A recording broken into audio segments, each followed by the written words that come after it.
Boa noite. Nós vamos agora trabalhar o nosso quarto conteúdo das aulas online, da disciplina Assistência de Enfermagem à Saúde da Criança e do Adolescente.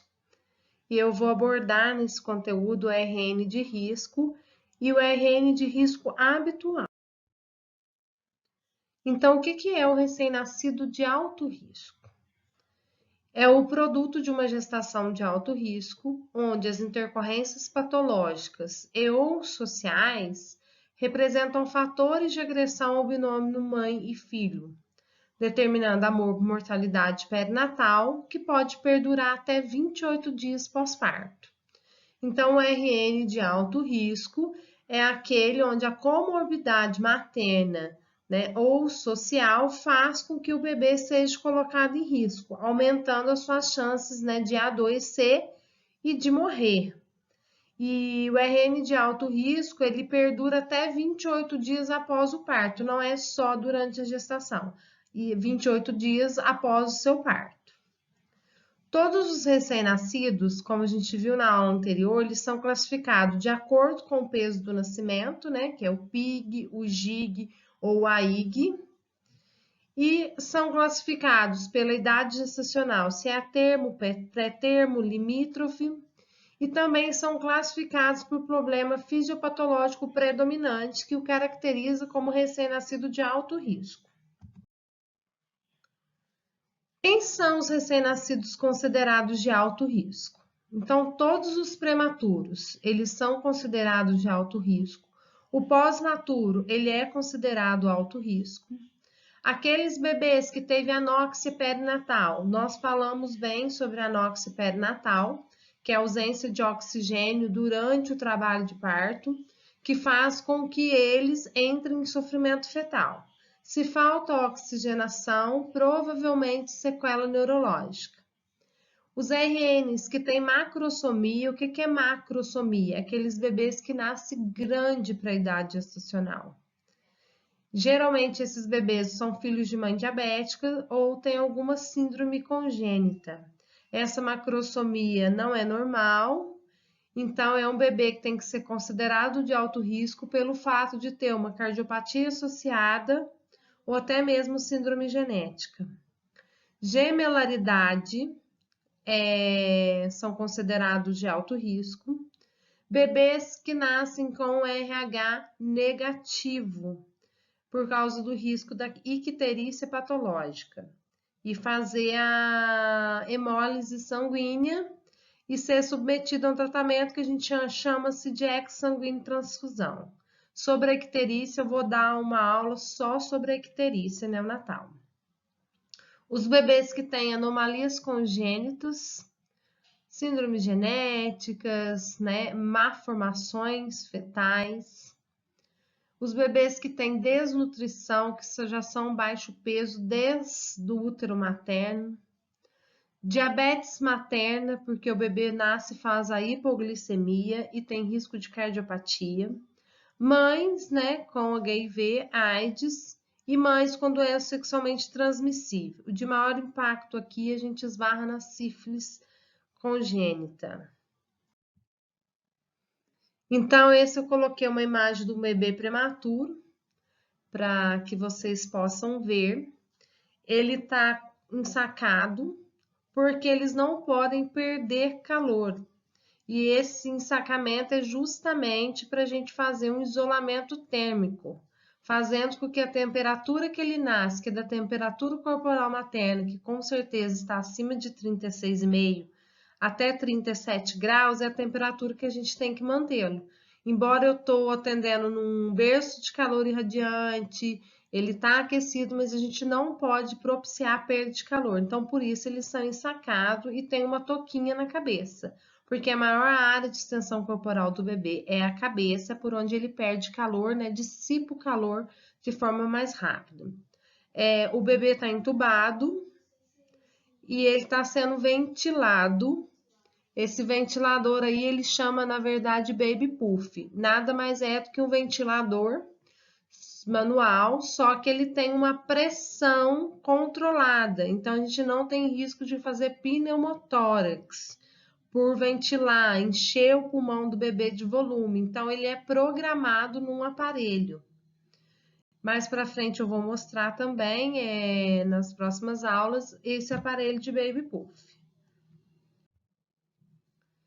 Todo bebê de alto risco, ele é resultante de uma gestação de alto risco.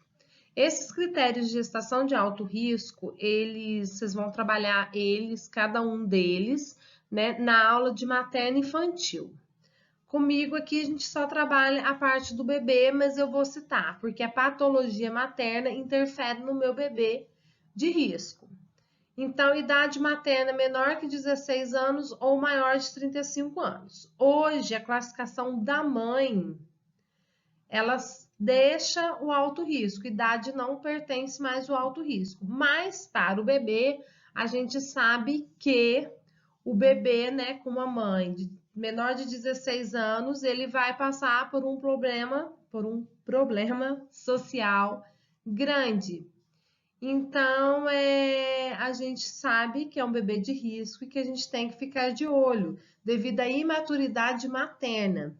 E maior de 35 anos, porque a gente sabe que os óvulos estão envelhecidos e faz com que aumenta as chances sindrômicas, principalmente a síndrome de Down, síndrome de Edwards e síndrome de Patou.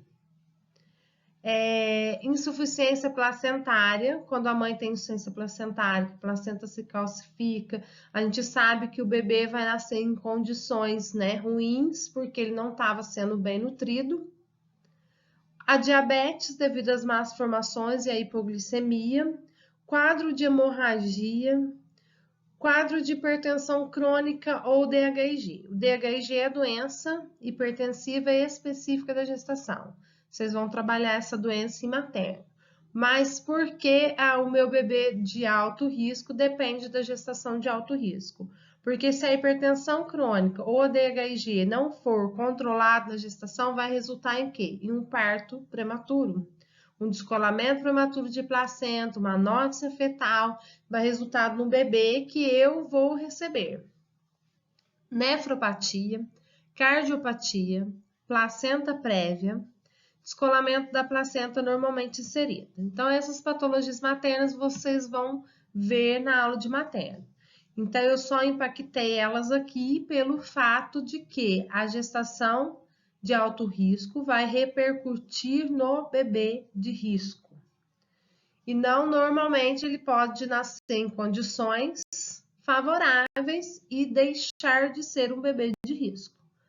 Mas, a princípio, dependendo da patologia materna, ele é um bebê de alto risco.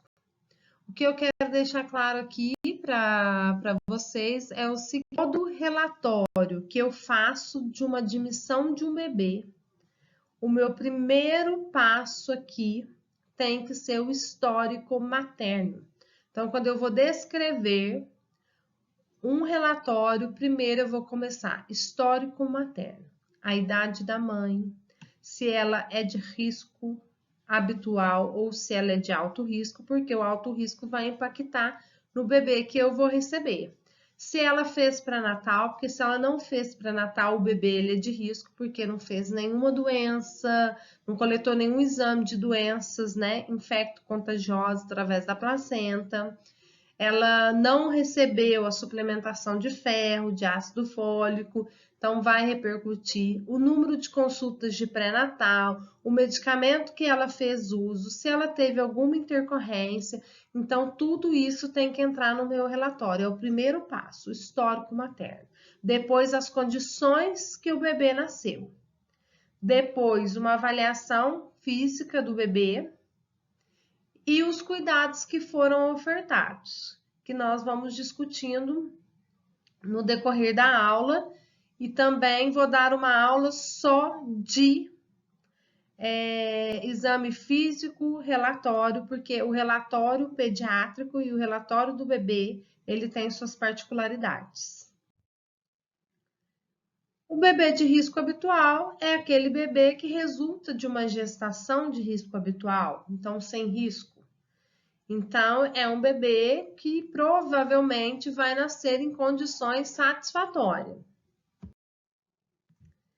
Todo bebê, ele nasce, a gente tem que ter os cuidados após o nascimento. Esse cuidado, ele vai depender do quê? Se o neném é de risco, eu vou esperar por um bebê, e se o bebê é de risco habitual, um outro tipo de bebê. E não necessariamente o risco, né, habitual não pode se complicar na hora do parto. Então, toda transição de um bebê, ela tem que ser bem sucedida, mesmo aquelas que eu vou ter que prestar um cuidado.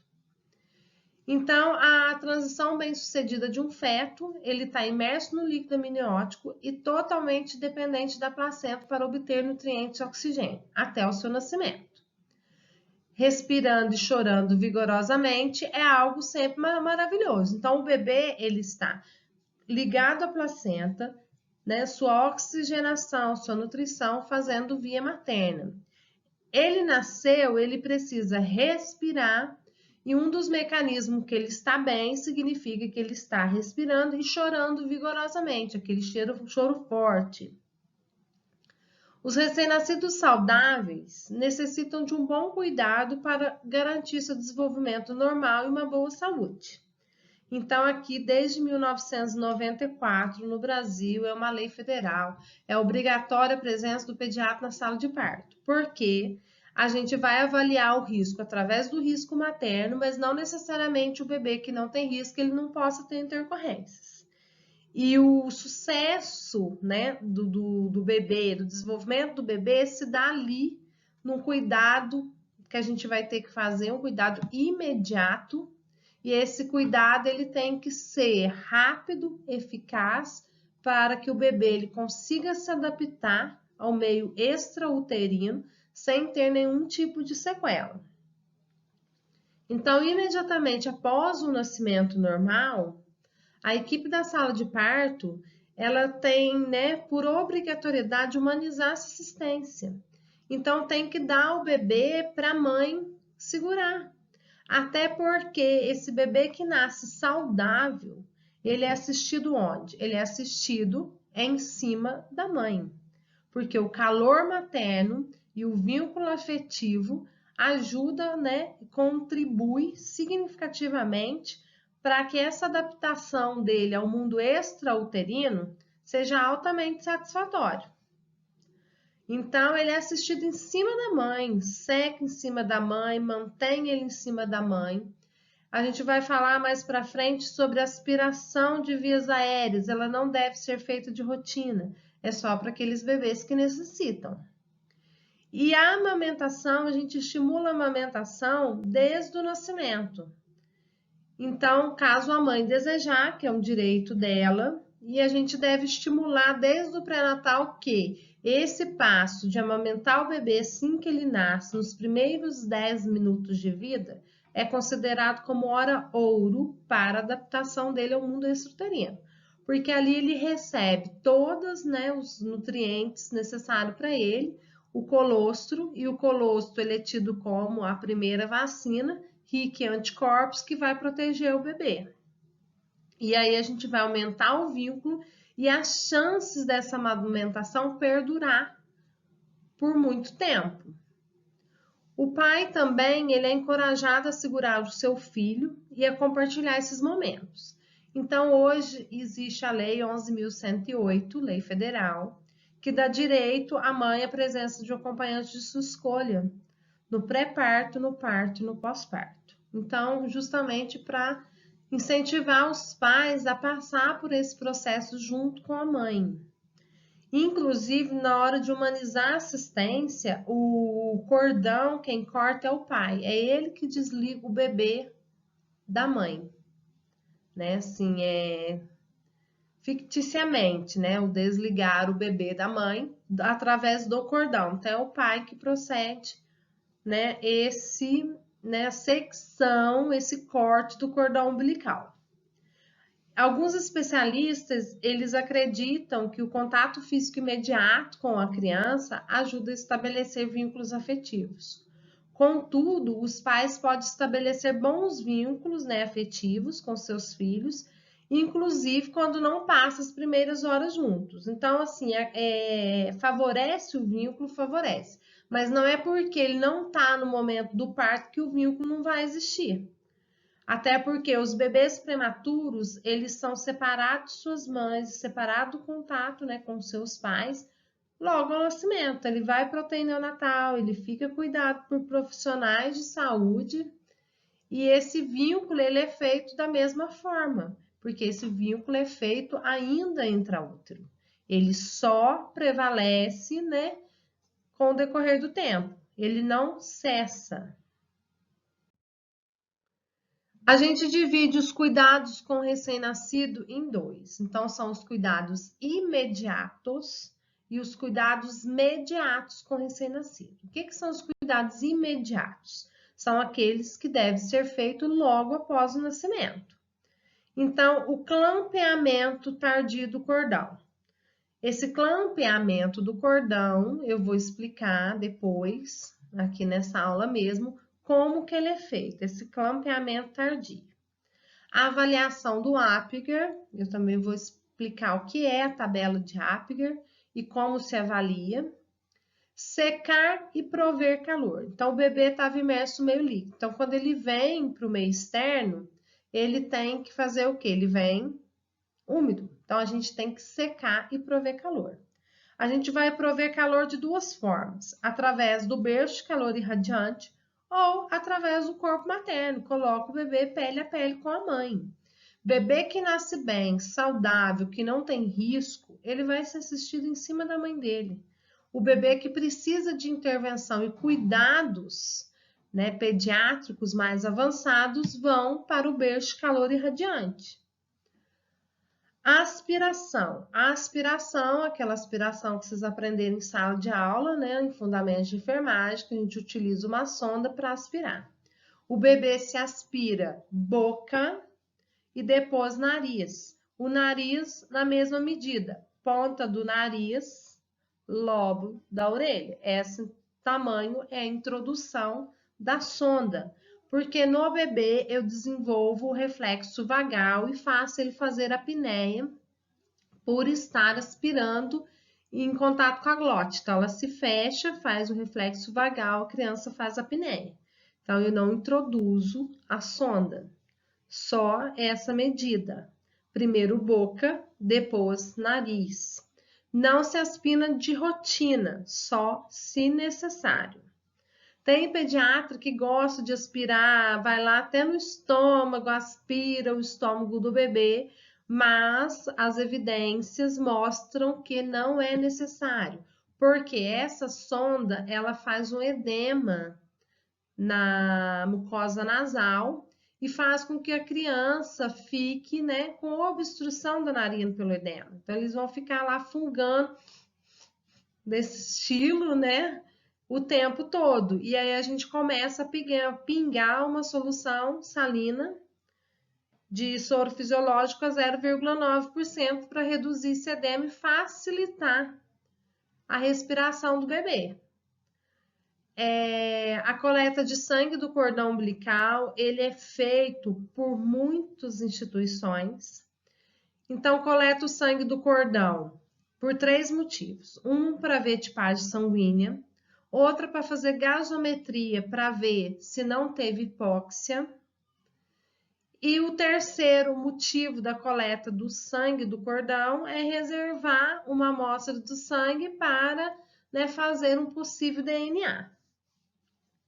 Então, existe um cartão de DNA que você coloca a amostra de sangue e armazena. Só que essa amostra de sangue, né, nesse cartão, ele é armazenado em nitrogênio.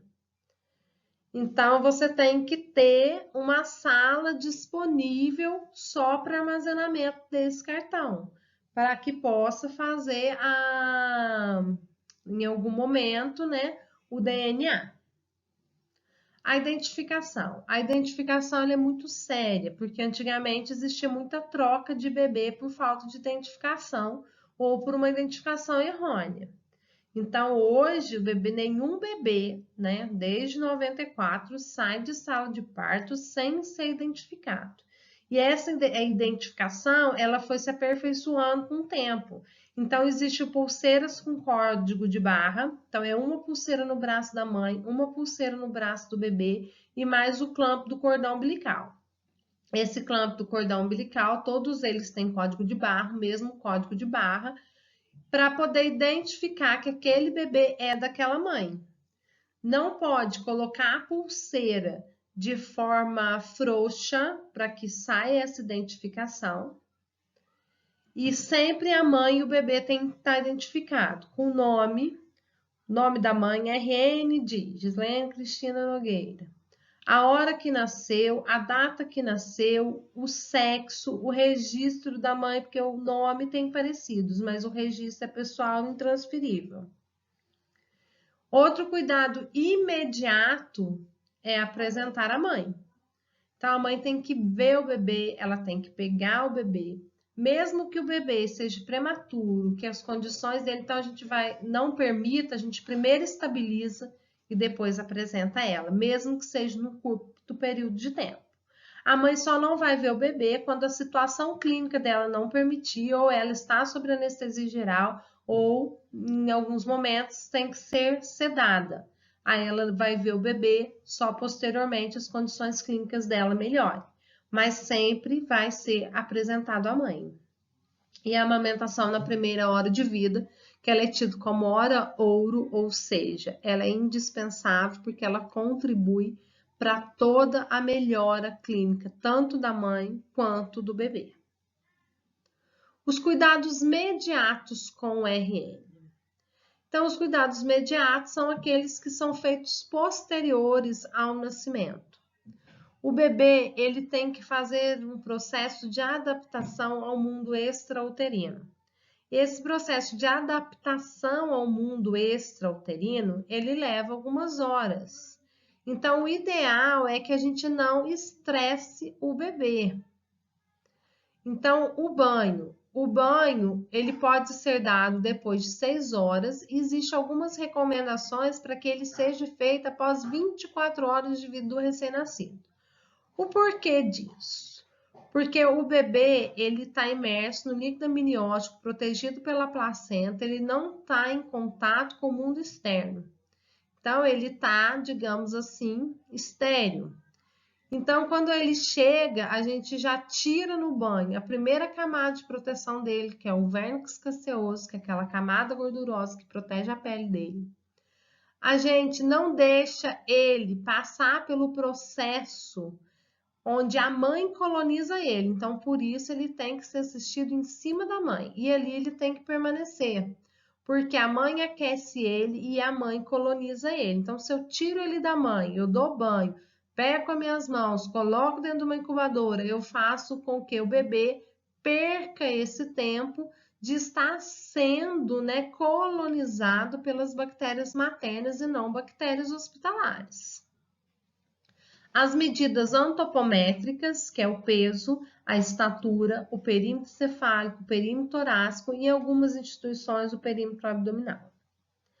A administração de injetáveis. O que é essa administração de injetáveis? O bebê ele recebe, logo após o nascimento, a primeira dose da vacina contra a hepatite B e a vitamina K, que é a vitamina de canaquion. Então, o que essa vitamina de canaquion contribui para o bebê?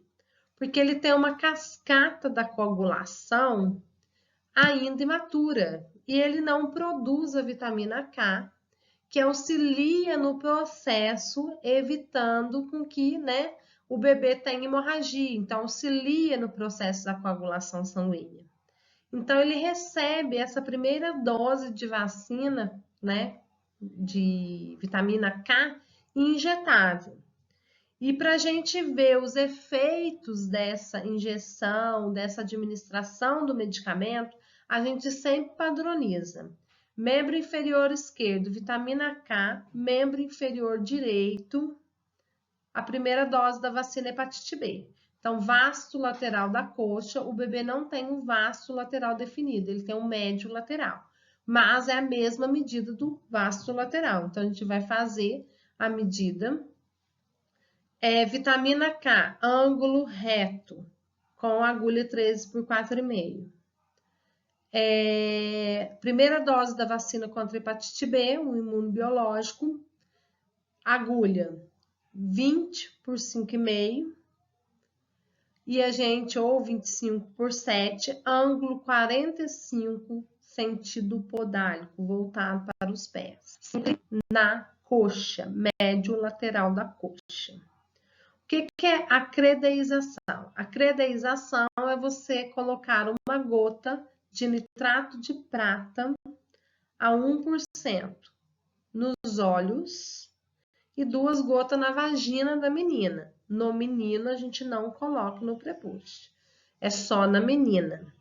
Por que é feita essa credeização? Credeização é a administração de nitrato de prata a 1%, pode-se colocar até no máximo 2%, para evitar o quê? A cegueira decorrente da gonorreia, do gonococo. Então, precisaria fazer em todos os bebês? Não. Só nos bebês que nascessem de parto vaginal e onde tivesse um pré-natal de qualidade. E as mães que estão infectadas com gonococo. Mas como no Brasil ainda o pré-natal ele não é tido como uma qualidade, né, de alta eficiência, a Sociedade Brasileira de Pediatria preconizou que a credeização seja feita em todos os bebês, independente de ser parto cesariana ou parto vaginal. O curativo no coto umbilical, que utiliza-se álcool 70% no cotonete, não utiliza mais gases para cobrir o coto umbilical, porque ainda mantém ele úmido. Então, ele fica seco, só aplica o álcool 70% e não se coloca mais nada. E a digital do RN, que é na planta dos pés, e o dedo da mãe, que é o eficiente para que a gente monitore risco de troca de bebê. Isso aqui são os cuidados preconizados pela Sociedade Brasileira de Pediatria. Mas dentro da humanização do parto e nascimento, tem mães que rejeitam esses cuidados mesmo de administração de injetáveis. Só que os pediatras, eles não aceitam, né? Primeiro que você recusa administrar a vacina. E aí esse tá um problema sério, porque tem doenças voltando, porque essas mães, né, que a gente chama de mães naturalistas, elas querem parto vaginal e elas não querem nenhum procedimento com o bebê. Então, elas rejeitam a vacina e elas rejeitam a vitamina K, rejeitam a credeização. Então, a credeização, tudo bem, né? Desde que ela não tenha gonorreia, não tenha nenhuma falta de gonococo, mas os pediatras têm uma dificuldade de aceitação da vitamina K e da vacina contra a hepatite B. E às vezes acionam até a justiça porque ela está colocando em risco o incapaz. Então, o bebê é risco de incapaz quando ela nega a administração dos medicamentos, uma vez que está descrito pela Sociedade Brasileira de Pediatria que deve ser feita, pois evita risco de hemorragias e evita risco de contaminação por hepatite B. Então, por isso que muitas delas não procuram hospital e têm parto domiciliar, justamente para fugir desses procedimentos que são necessários. Não são todas, temos que ter parto domiciliar e aceita essas medidas de proteção. Tem outras que não. Então, essas medidas de proteção, elas são indicados, são protocolados e as instituições hospitalares deverão fazer. Caso a mãe recuse de todas as formas, aciona-se o conselho tutelar ou até mesmo ela assina que ela se responsabiliza, mas por envolver risco de incapaz, o conselho tutelar sempre é acionado. E sempre tem ordem judicial para que execute o que tiver que ser executado, sem a permissão dela mesma. E acaba até a ter punição. Então, por isso, algumas delas evitam. Tem coisas que, por exemplo, credeização, porque o nitrato de prata ele é químico, então ele causa uma conjuntivite química, deixa os olhos edemaciados, avermelhados, e ele embaça a visão do bebê, não permite o primeiro reconhecimento da mãe. Então, né, ele tem uma visão significativa? Não. só 25 centímetros, né? Ainda não define cor, mas consegue perceber a voz, né, da mãe através da audição e consegue visualizar uma sombra. E ele embaça essa visão, não permitindo com que ele localize, né, a mãe. Então, a credeização, tudo bem, não quer fazer, ela assina um termo, mas a vitamina K e a hepatite, eles não recomendam de forma alguma. Sempre esbarra nessas situações de difícil compreensão e resolução. Outra avaliação que a gente tem no cuidado imediato com o neném é a escala de Apgar. Então, a escala de Apgar, ela foi desenvolvida pela médica, né, Virginia Apgar, que faz com que você avalie as condições de nascimento desse bebê, se ele teve algum nível de hipóxia e anóxia, e qual foi a recuperação dele nesse período de adaptação, se ele recuperou ou se ele precisou de uma intervenção. Então, como funciona essa escala de Apgar? O índice de Apgar é uma escala que ele tem como objetivo primordial avaliar a adaptação do recém-nascido ao mundo extrauterino. E se em algum momento o bebê sofreu de asfixia e qual a sua gravidade? Foi só uma hipóxia ou foi uma asfixia grave? Então, a escala de Apgar vai mostrar as condições de nascimento desse bebê. Então, o que é o Apgar do bebê? É o teste de Apgar, é a pontuação que o bebê recebe após o seu nascimento, no primeiro minuto de vida, para adaptar o seu grau de tolerância do bebê ao parto, no quinto minuto, para avaliar o grau de adaptação do bebê à vida extrauterina, no 10º minuto após o nascimento, caso a pontuação não seja satisfatória. Então, como que eu avalio o Apgar? O bebê nasceu, eu presto os primeiros cuidados e no primeiro minuto eu já vou avaliando o Apgar desse bebê. Ele tem uns critérios de avaliação que a gente vai ver. Então, eu avalio no primeiro minuto, que é como que foi as condições dele no parto, se ele sofreu ou não. No quinto minuto, se ele conseguiu recuperar, está adaptando bem. Ele não recuperou, ele mantém um Apgar abaixo de 7, eu tenho que avaliar novamente no 10º minuto para ver se ele recuperou ou se ele mantém um Apgar insatisfatório. Apgar menor que 7 significa que o bebê terá que ser assistido dentro da UTI, porque ele nasceu em umas condições que não foram favoráveis. E ele precisa de várias intervenções, às vezes intubação, uso do ventilador, às vezes só o CPAP, um tipo de oxigenação menos invasiva. Para que serve a escala de Apgar? Para avaliar a vitalidade do recém-nascido, as condições que ele nasceu, e a adaptação à vida extrauterina e a necessidade de internação na UTI neonatal. Apgar menor que 7 significa que ele precisa de um suporte. Então, ele não está em boas condições e a UTI neonatal que vai favorecer as condições que ele precisa. Vocês vão ver lá que um dos critérios de avaliação é a irritabilidade reflexa, ou seja, o reflexo de irritabilidade.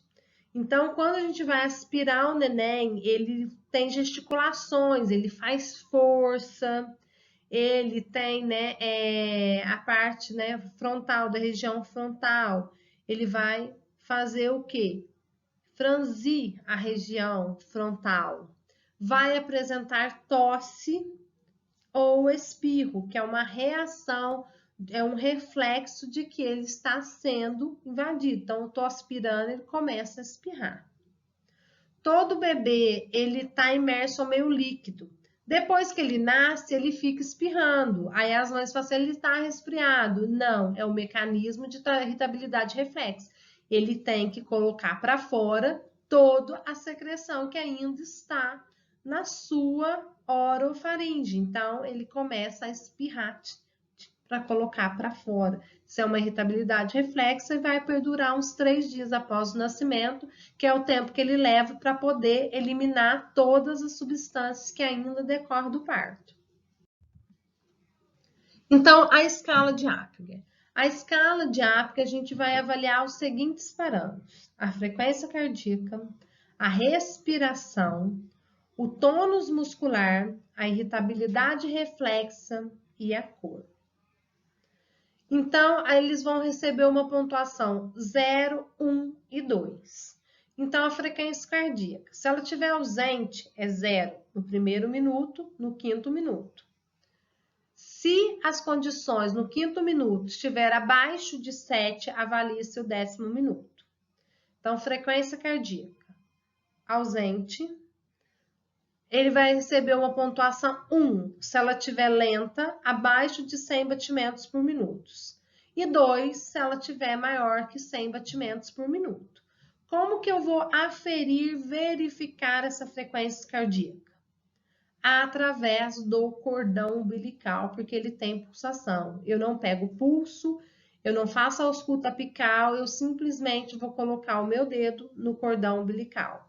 E ali eu vou contar os batimentos. Toda sala de parto tem um relógio, onde vai permitir que a gente conte. Tem berço de calor irradiante, que a gente vai atender a criança, a gente já dispara a escala de Apgar, que ele apita o primeiro minuto, ele já tem o relógio para que a gente possa contar. A gente conta 1 minuto? Não, a gente conta 6 segundos e multiplica por 10, porque a gente tem que ganhar tempo.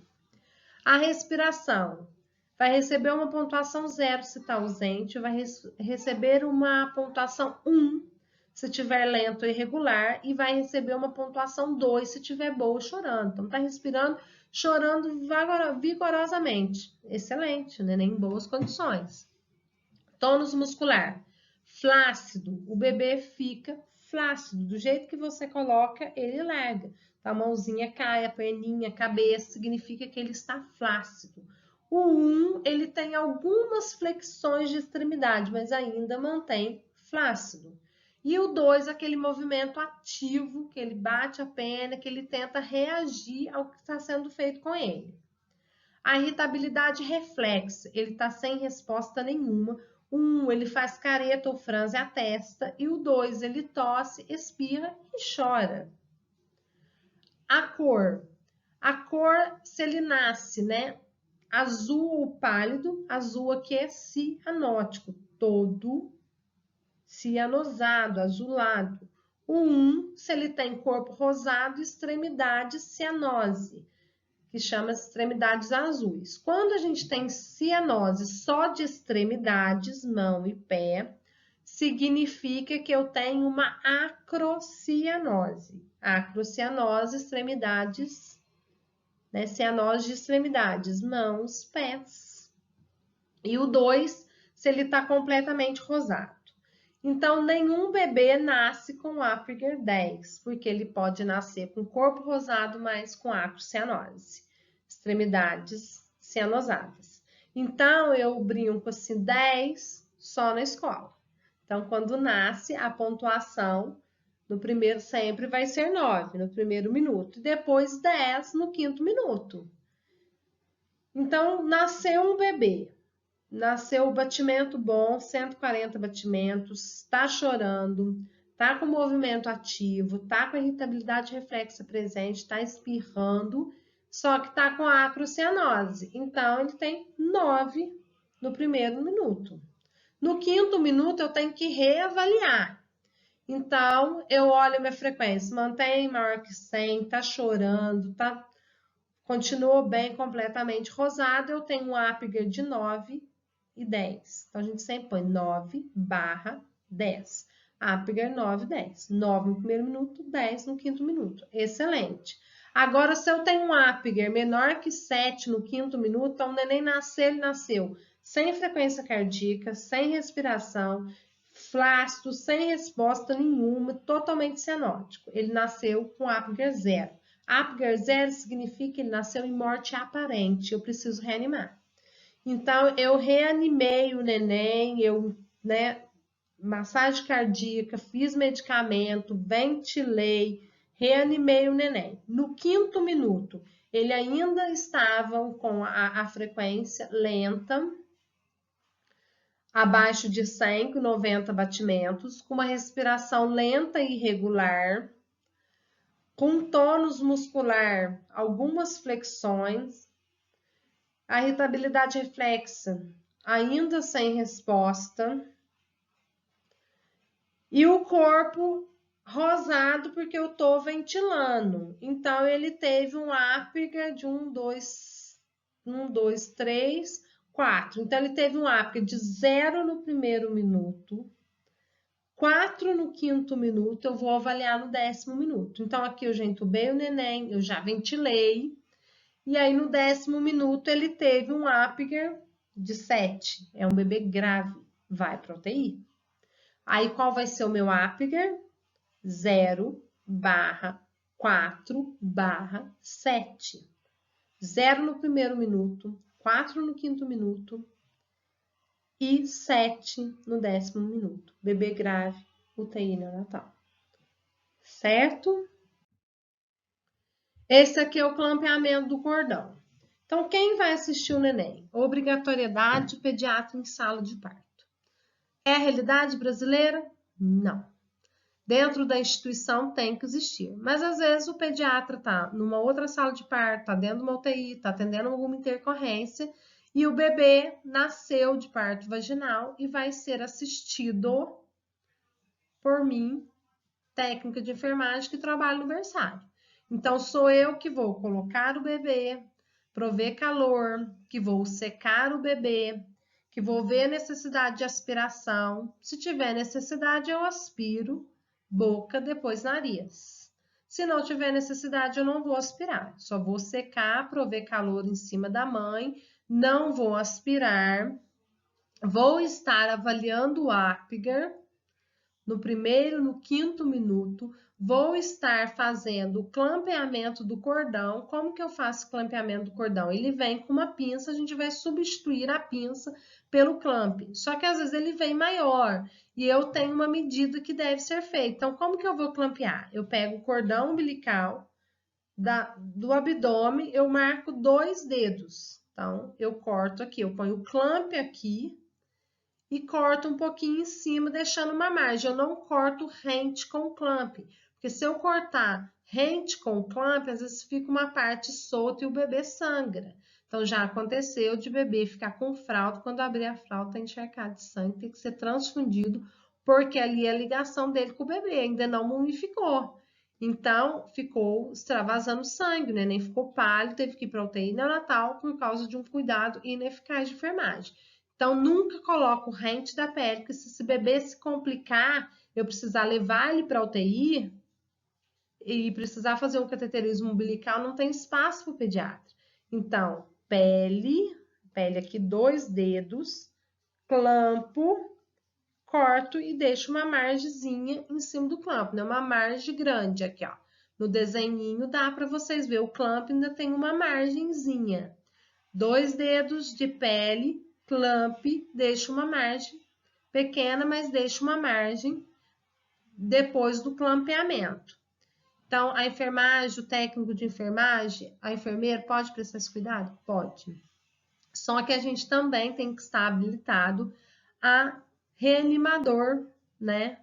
Auxiliar de reanimação neonatal. Então, a gente tem que saber fazer os primeiros passos. Secar, prover calor, testar pulso, fazer as manobras de reanimação cardíaca e a ventilação com o ventilador manual de pressão positiva, né? Todo mundo conhece como AMBU.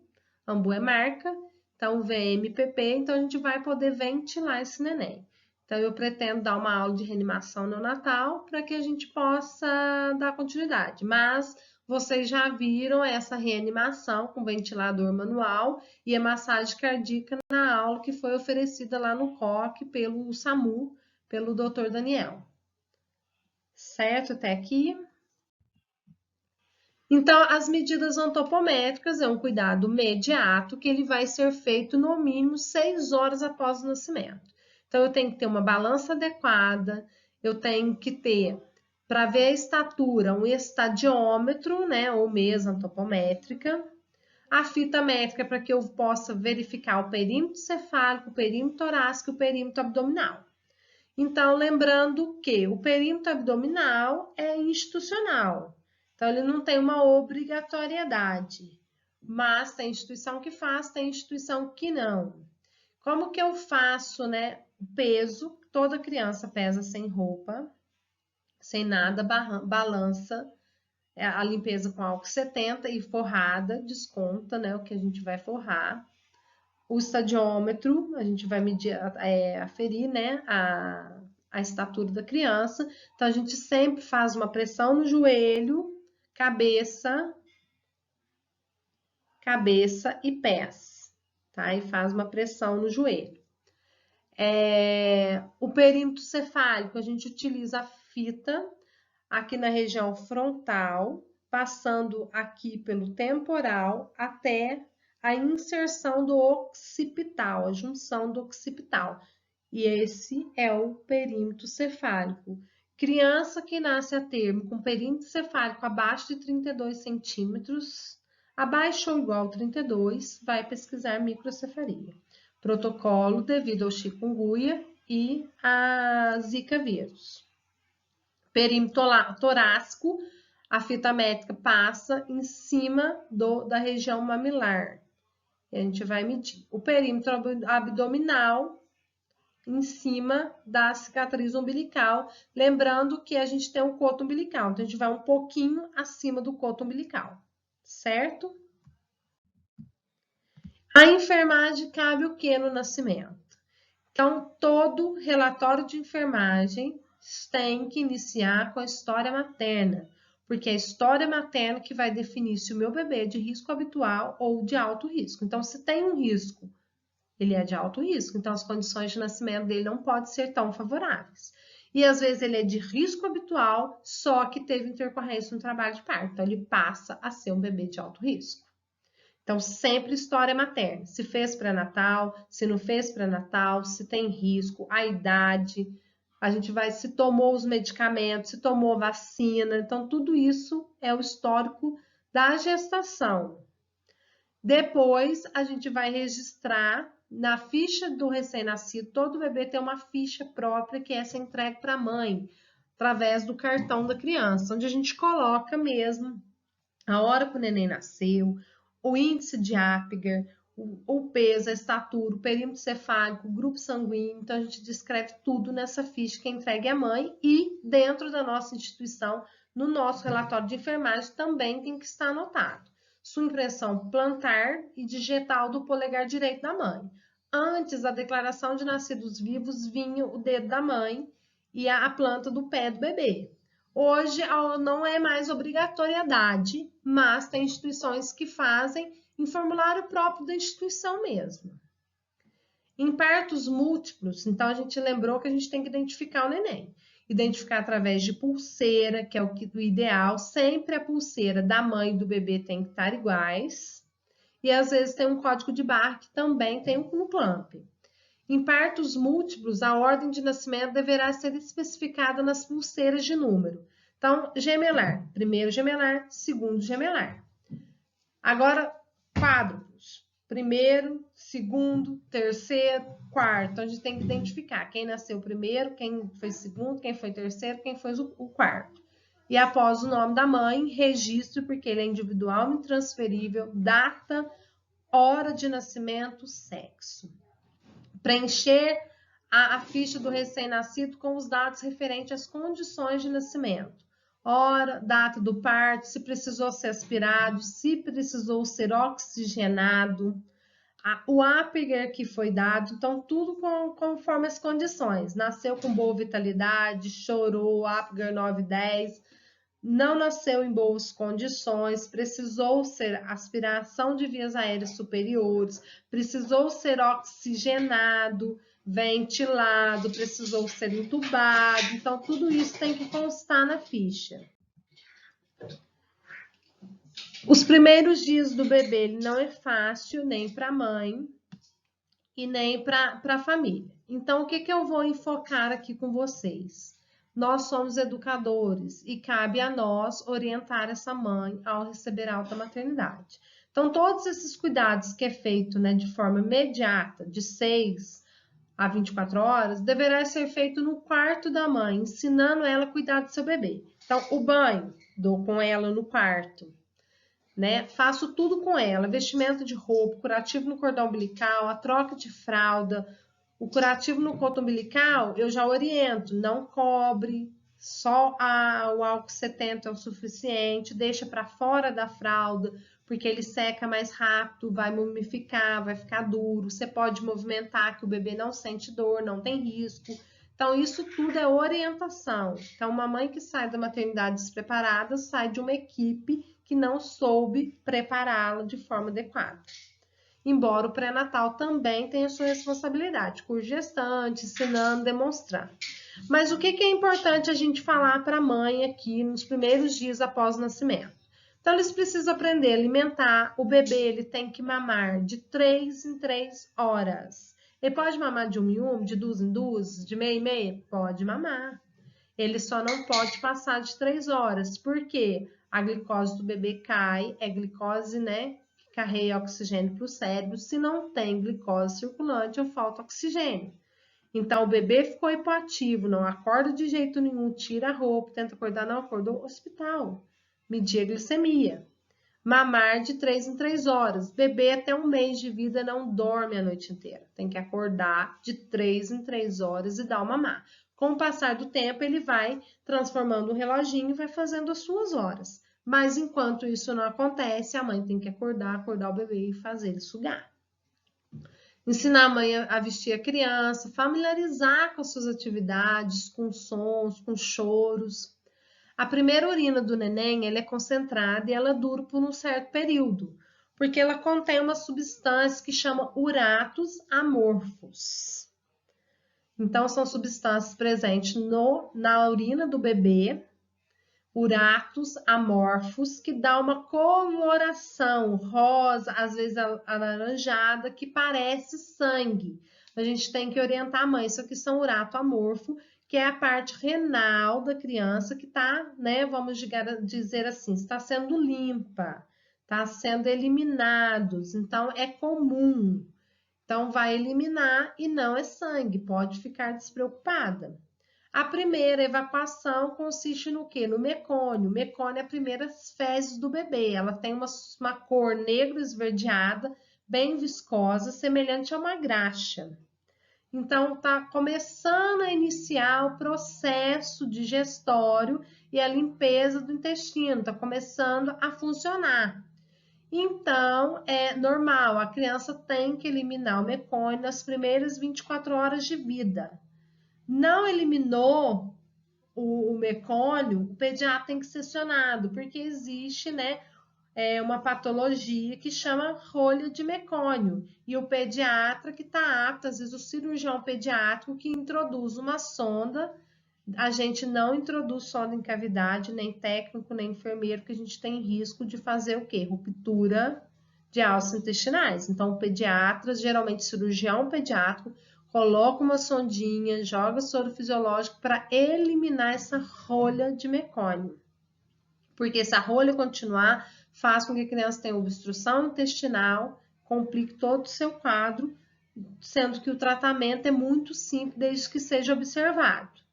Então, após 2 ou 3 dias de nascimento, que vai surgir as chamadas fezes de transição, que é aquela amareladinha, meio esverdeada, durante os primeiros dias. O recém-nascido, ele perde peso de 5 a 10% do seu peso de nascimento, é normal, mas até 7 dias de vida, ele tem que começar a ganhar, ou seja, ele tem que, no mínimo, recuperar o seu peso de nascimento.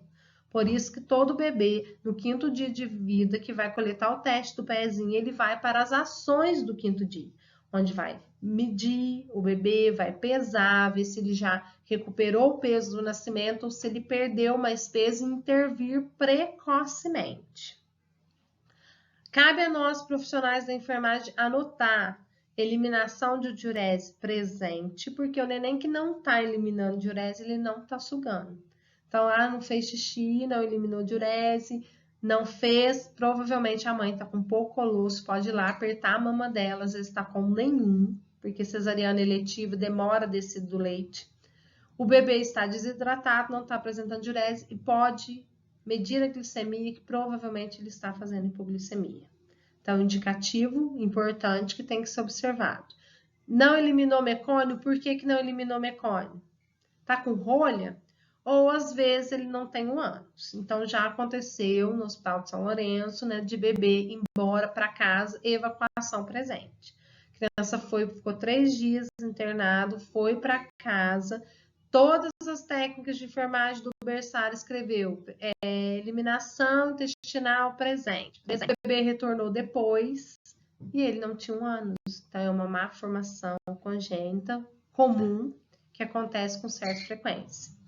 A responsabilidade é só da equipe de técnico, de enfermeiro? Não, o médico também, o pediatra, ele avaliou esse neném ao nascimento, ele avaliou esse bebê para dar alta. Ele não observou. Mas a gente trabalha com o quê? Com uma equipe onde um vai ter que intervir no erro do outro. Então, se a gente atuasse, cada um na sua área, com determinação, com competência, capacidade, alguém ia detectar. Então, sempre a gente vai fazer, o exame físico, ele não é privativo do técnico, é do enfermeiro. Mas eu sempre, nas minhas aulas, eu oriento e ensino porque vocês têm que saber observar. E não tem como eu ensinar vocês a observar se eu não ensinar para vocês o que é normal, através do exame, da avaliação sistemática, certo? Técnicas baseadas em evidências científicas na área da neonatologia. Então, tem várias, como eu disse, técnicas baseadas em evidência que está sendo muito utilizado, ou seja, são estudos clínicos randomizados, ou seja, fiscalizados ou observados em números significativos, né, de amostra de pessoas, que comprovam que essas ações são altamente eficazes e contribuem para o bom desenvolvimento do nascimento do bebê. Então, teve 3 meta-análises que incluíram estudos com nascidos a termos e concluíram que o clampeamento tardio do cordão é benéfico com relação aos índices hematológicos na idade de 3 a 6 meses, embora possa levar à necessidade de fototerapia por hiperbilirrubinemia indireta na primeira semana de vida. Com base nesses estudos, recomenda-se que o recém-nascido a termo, saudável, com boa vitalidade ao nascer, seja posicionado ao nível da placenta por 1 a 3 minutos antes de clampear o cordão umbilical. O contato pele a pele com o bebê, do bebê com a mãe imediatamente após o nascimento, em temperatura de ambiente de 26 graus, vai reduzir o risco de hipotermia do recém-nascido com boa vitalidade. Ele é coberto com campos pré-aquecidos, então ele fica contato pele a pele coberto por cima. Nesse momento, inicia-se a amamentação, que também é comprovado cientificamente que é altamente eficaz iniciar a amamentação nos primeiros 10 minutos de vida. E a Organização Mundial de Saúde recomenda que o aleitamento materno seja iniciado na primeira hora de vida, pois se associa o maior período de amamentação, maior interação mãe-bebê e menor risco de hemorragia materna. Quando o bebê está sugando, ele está produzindo os hormônios ocitocina e prolactina, que faz com que o útero contrai e volte ao tamanho normal, reduzindo as chances de hemorragia materna. O que são essas técnicas baseadas em evidências? Quais são essas recomendações? Agora volto no clampeamento do cordão. Então, a gente viu que teve 3 estudos, 3 meta-análises falando que ele é benéfico, sim, só que a gente utiliza 2 linhas. Sociedade Brasileira de Pediatria e a FEBRASGO, que é a Federação Brasileira de Ginecologia e Obstetrícia. Então, a Sociedade Brasileira de Pediatria, ela fala que o bebê, o clampeamento do cordão, ele tem que ocorrer de 1 até 3 minutos, por causa do risco de polistemia, ou seja, o sangue está circulando feto, placenta, feto, placenta, feto, placenta. Lembrando que a placenta, a mãe está conectada a ela. Então, quando o sangue passa, a gente clampeia, ele não retorna mais. Então, o bebê fica com um número muito grande de células vermelhas. Então, esse número muito grande de células vermelhas faz a polistemia, que é o aumento dos eritrócitos, deixa o sangue mais viscoso e vai aumentar os níveis de bilirrubina, que eu vou dar uma aula explicando só sobre a icterícia neonatal. Já a FEBRASGO, ele trabalha com a humanização do parto e nascimento. Então, lembrando que os níveis hematológicos, eles são altamente benéficos. A Sociedade Brasileira de Pediatria, ela não desfaz disso. Ela só preconiza que seja, né, pinçado, clampeado entre 1 a 3 minutos. A Febrasgo, 5º minuto, ou até que ele pare de pulsar, que vai mais de 5 minutos. Então, o risco de polistemia é maior, segundo a Sociedade Brasileira de Pediatria. Mas o que é correto, o que se utiliza? Pediatra utiliza a recomendação da Sociedade Brasileira de Pediatria. Obstetra, Febrasgo. Então, fica uma briga. Para de pulsar, de 1 a 3 minutos clampeia, e assim, aumenta o risco de fototerapia, aumenta, mas é altamente benéfico deixar o maior tempo o bebê conectado à mãe, que mais oxigênio ele está recebendo e melhor será a adaptação dele.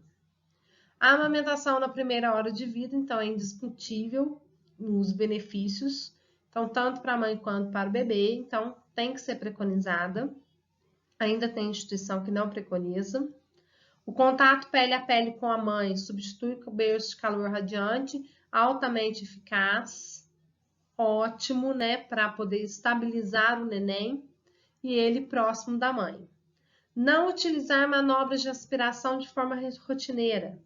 Dar preferência às peras de sucção ou sugador manual. Então, umas perinhas, aquelas perinhas, quem tem filho, que a gente suga o nariz, semelhante àquelas, isso foi usado antigamente, foi abolido pela Anvisa e agora eles retornam como uma estratégia de ser menos invasiva.